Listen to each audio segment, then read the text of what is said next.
Moving through a pigeon pose, team, you'll see Jeremy sinking his hips directly through in between both knees. He has his front knee bent at 90 degrees across his body, and he's stretching that back leg out, making sure to squeeze our glutes to get that bigger stretch on that hip flexor, sink that chest, that hips through the floor. We're going to perform the same time limit on each movement. Setting up for a cap stretch here, team, you'll see Jeremy has that back foot elevated onto a bench directly behind him. Also would be perfect to use a wall if you have a shoe on and you'd prefer to. The focus for this stretch is again making sure we feel that stretch in the front of our quad and up through that hip flexor on that left side of our hip.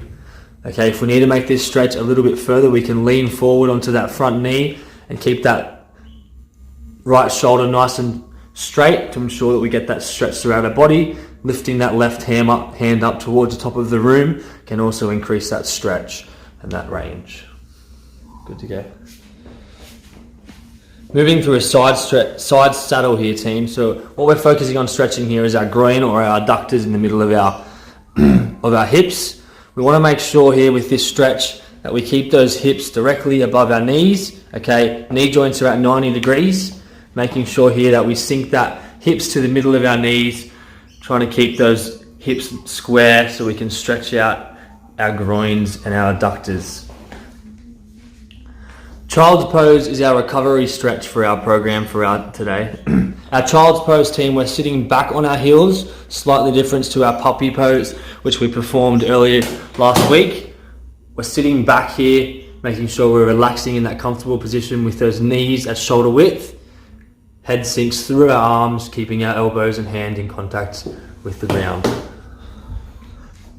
A shoulder to floor stretch is similar to that of a puppy pose. So the difference here, paying attention to Jeremy's hips. His hips are sitting up high here, so they're 90-degree angle in the hip and the knee joint. And then we're sinking that one shoulder directly to the floor while keeping our opposite arm outstretched. The goal here is to try to keep our shoulders as square as possible and let that head sink through, feel that stretch on the left side of our body with that arm extended, keeping ourselves as square as possible. Okay.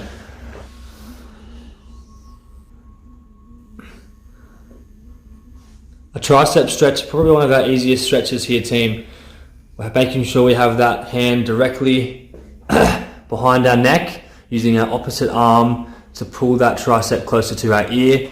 Trying here to keep that chest up and proud to make sure that we're breathing and getting that full stretch of the whole tricep.